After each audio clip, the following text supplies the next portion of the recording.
একসময়ের অশান্ত জঙ্গলমহল আজ অনেকটাই শান্ত, তবে অতীতের সেই স্মৃতি, অন্ধকার দিনের স্মৃতি আজও তাজা বহু মানুষের মনে। 2008-9 সালের মাওবাদী প্রভাবিত সময় জনসাধারণ কমিটির সঙ্গে যুক্ত থাকা ব্যক্তিদের অভিজ্ঞতা ও বর্তমান অবস্থা কেমন, সেই সময়ের কথা স্মরণ করে প্রাক্তন সদস্য দিলীপ সরকার বলেন, পরিস্থিতি এমন ছিল যে সাধারণ মানুষের জীবন এক প্রকার থমকে গিয়েছিল। যদিও সরাসরি মাওবাদীদের সঙ্গে যুক্ত ছিলাম না, তবে পরিস্থিতির কারণে বিভিন্ন কর্মসূচিতে অংশ নিতে হতো। 2011 সালে রাজ্য সরকার পরিবর্তনের পর পরিস্থিতির পরিবর্তন ঘটে। তৃণমূল কংগ্রেস সরকার ক্ষমতায় এসে জঙ্গলমহলের জন্য পুনর্বাসন ও উন্নয়নের আশ্বাস দেয়। তারপর থেকেই বদলেছে সময়, এখন জঙ্গলমহল শান্ত।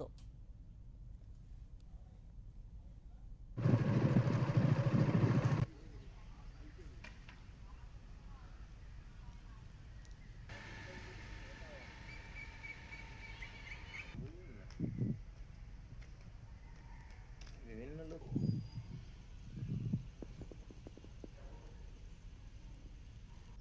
না, এখন তো আর ওইসব কিছু নেই। এখন বর্তমানে আমরা ঠিকই আছি।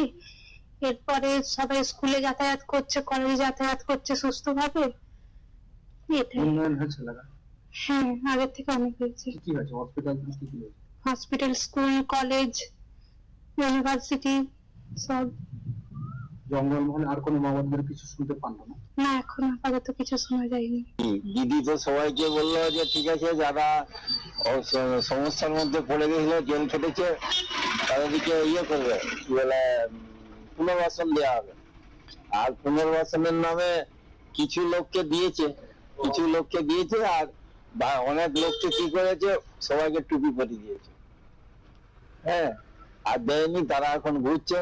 এখন কি হবে, ভবিষ্যতে কি হবে বলা যাবে না। আপনারা তখন যেতেন মাওবাদীদের সঙ্গে? মাওবাদীদের সঙ্গে আমাদেরকে যেতে হয়নি তো, আমাদেরকে তো এগুলো তো যেতে হতো, পাশাপাশি তো যেতেই হবে। আমাদের এই যে মিছিল টিছিল হতো, তো ওখানে যেতেই হতো।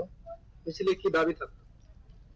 দাবি বলতে ওই যে তখন পুলিশি সন্ত্রাস বিরোধী কমিটি যেটি ছিল, তো পুলিশের অত্যাচারের জন্য একটা ওটা কমিটির মতো করা ছিল।